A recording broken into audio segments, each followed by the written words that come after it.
कभी खिलते थे नीलकमल इस खेल मैदान में। 1236 से 1240 तक दिल्ली सल्तनत पर राज करने वाली रजिया सुल्तान से जुड़ी है ऐतिहासिक गाथा। कुनिहार से हरजिंदर ठाकुर की विशेष रिपोर्ट। कुनिहार पंचायत का महाराजा पदम सिंह स्टेडियम अपने आप में एक इतिहास संजोए है।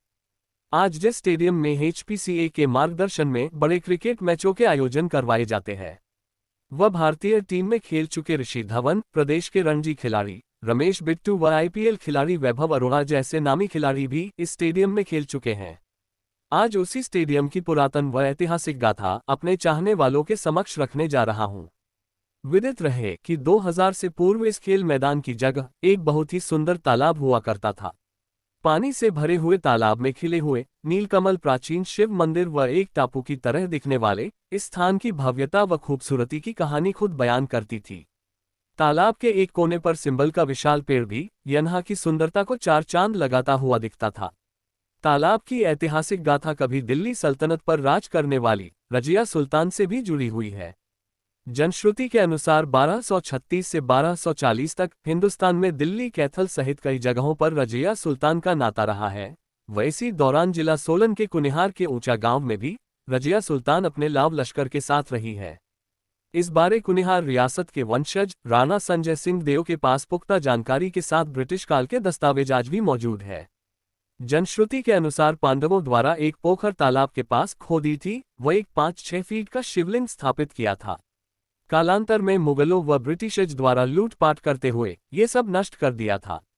प्राचीन शिव मंदिर के पास पांडवों द्वारा खोदी गई पोखर थी, जिसकी खुदाई तत्कालीन कुनिहार रियासत के राजा अक्षर देव सिंह की इजाजत से रजिया सुल्तान द्वारा ही करवाई गई थी व इसे एक बड़े तालाब में तब्दील किया गया था ताकि लाव लश्कर में शामिल ऊंट, हाथी, घोड़े व खच्चरों सहित अन्य जानवर सुगमता से पानी पी सके।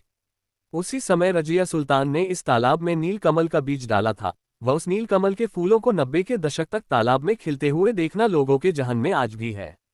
उस समय तालाब के पास बारादरी व कुछ महल भी बनाए गए थे, जो कि समय के साथ आज समाप्त हो चुके हैं। 1238 तक रजिया सुल्तान ऊंचा गांव सहित तालाब पर करीब 2.5 वर्ष तक रही थी व आज भी ऊंचा गांव की जमीन की खुदाई में अशरफियों सहित सोना चांदी व उस समय के अस्त्र शस्त्र मिलते रहते हैं। विकास की बयार में सन 2000 के पश्चात कुनिहार पंचायत द्वारा इस तालाब को 2 भागों में तब्दील कर दिया, जिसमें आज एक और भव्य स्टेडियम है तो दूसरी ओर तालाब की गरिमा आज भी बरकरार है, जिसमें पानी भरने पर यदा कदा नीलकमल पुष्प खिलता हुआ दिख जाता है व पुरातन इतिहास लोगों के दिलों में सजीव हो जाता है।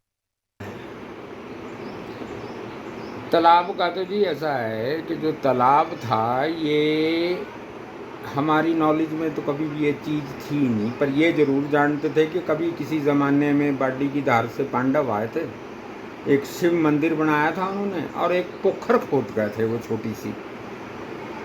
तो फिर हम कभी रायकोट कैपिटल रहा, कभी जाठिया देवी रहा, कभी पाओ घाटी रहा, तो इस साइड कोई था ही नहीं लेना देना।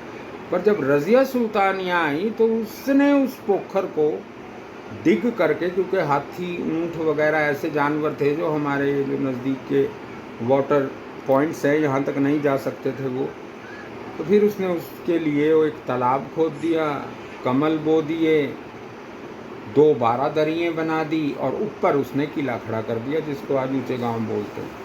उसकी फाउंडेशन करीब 1899 में फाइनल फाउंडेशन जो उस किले की थी वो गायब कर दी थी, क्योंकि ब्रिटिशर्स ने मूल रोड यानी घोड़े खच्चरों का और तोपों का जाने के लिए एक चौड़ी सी रास्ता निकाला था, उसकी वजह से किला सारा गायब हो गया और ये पुराना बस स्टैंड और तालाब सड़क जुड़ गई।